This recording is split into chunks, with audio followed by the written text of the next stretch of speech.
আর রাষ্ট্রের আচার হিসাবে সূরা ইউসুফের ৭৬ নম্বর আয়াতে ইউসুফ আলাইহিস সালাতু ওয়াস সালাম যখন তৎকালীন বাদশার নিয়মাধীন ওই সংবিধানের অধীনে মন্ত্রী হয়েছেন, তখন তাকে কি করতে হয়েছে?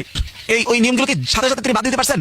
বাদ দিতে পারেন। তুই তো ক্ষমতায় আসছেন, তারপরেও বাদ দিতে পারে নাই। সূরা ইউসুফের ৭৬ নম্বর আয়াতে আল্লাহ তাআলা স্পষ্ট বলতেছেন, মা কানা লিয়াখুয আখাহু ফি দীনিল মালিক। হযরত ইউসুফ আলাইহিস সালাতু ওয়াস সালাম যে ওনার ভাইকে বনিয়ামিনকে যে রাখতে চাইছেন, রাখা কোনো সুযোগ ছিল না ওই রাষ্ট্রের সংবিধান অনুযায়ী। এটা কিন্তু আল্লাহর সংবিধান অনুযায়ী না, মিশরের তৎকালীন সংবিধান অনুযায়ী রাখতে পারেন নাই। ইল্লা আইয়াশা আল্লাহ, আল্লাহ বলতেছেন যদি আল্লাহ না চাইতেন। তা আল্লাহ চাইছেন, আল্লাহ হযরত ইউসুফের মাথার মধ্যে বুদ্ধি দিয়েছেন, ইলহাম করেছেন, ওহী করেছেন। তখন হযরত ইউসুফ আলাইহিস সালাতু ওয়াস সালাম সিস্টেম করে ভাইকে, এই ঘটনা আমরা সবাই জানি যে চোর সাজাইলেন, চোর সাজানোর পরে চোরের শাস্তি হিসেবে রেখে দিলেন। এখান থেকে এটা স্পষ্ট যে আপনি যখন ক্ষমতার কেন্দ্রে আসেন নাই, আপনি তো সাথে সাথে এগুলো পাল্টাইতে পারবেন না। রাষ্ট্রীয় কারণে আপনাকে অনেক কিছু করতে বাধ্য হতে পারে। এইটা আপনার চরিত্র অথবা আপনার আদর্শ নয়। যে ভিডিওটি আপনারা দেখলেন সেই ভিডিওতে মূলত জামায়াতের আমির সাহেব ২১শে ফেব্রুয়ারিতে যে ফুল দিতে গিয়েছিলেন সেইটাকে বৈধ করার জন্য কোরআন থেকে হযরত ইউসুফ আলাইহিস সালামের ঘটনা থেকে একটি আয়াত এনে সে দলিল দিয়েছে। দলিলটার ধরন এভাবে ছিল যে হযরত ইউসুফ আলাইহিস সালাম তিনি তার ভাইকে চুরির দায় দিয়ে তার কাছে রেখেছিলেন। এই যে রাখাটা, এটা ছিল রাষ্ট্রীয় বিধানের বহির্ভূত একটা কাজ। রাষ্ট্রীয় যে আইন, সেই আইনের বহির্ভূত একটা কাজ, এটা তিনি আল্লাহ তাআলার আইন অনুযায়ী করেছেন।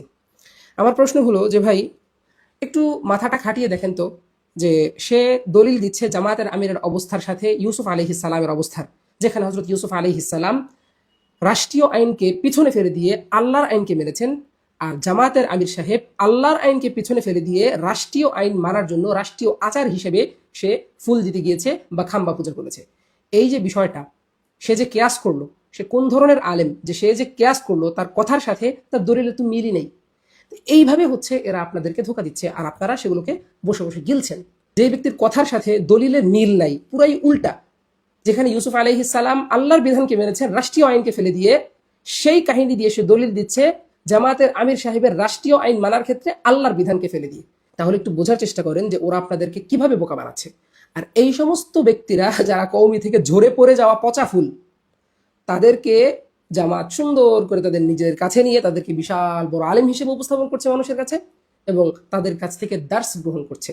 তরুণ আলেম, এবং আমি ওনার ইলমি আলোচনা থেকে যতটুকু দেখেছি যে তিনি একজন মুদাক্কিক, এবং তিনি আলহামদুলিল্লাহ ইলমের ব্যাপারে তার যথেষ্ট অমুক রয়েছে। মুহতারাম মুফতি আহমদ শরীফ হাফিজাহুল্লাহ। আবুল কালাম আজাদ বাদশা সাহেবকে আমি জিজ্ঞেস করতে চাই সবিনয়ে, এবং তার অনেক ছোট আমি, তাকে সম্মানের সাথে আমি জিজ্ঞেস করতে চাই, হযরত মুদাক্কিক শব্দের অর্থ কি আপনি জানেন আসলেই, নাকি শুধুমাত্র মানুষ বলে মুহাক্কিক মুদাক্কিক আলেম, সেই কথাটা শুনে আপনি মনে করেছেন যে মুদাক্কিক অর্থ মনে হয় অনেক বড় আলেম, এইটা ভেবে কি মুদাক্কিক শব্দটা আপনি ব্যবহার করেছেন, নাকি বাস্তবিক মুদাক্কিক শব্দের অর্থ আপনি জানেন?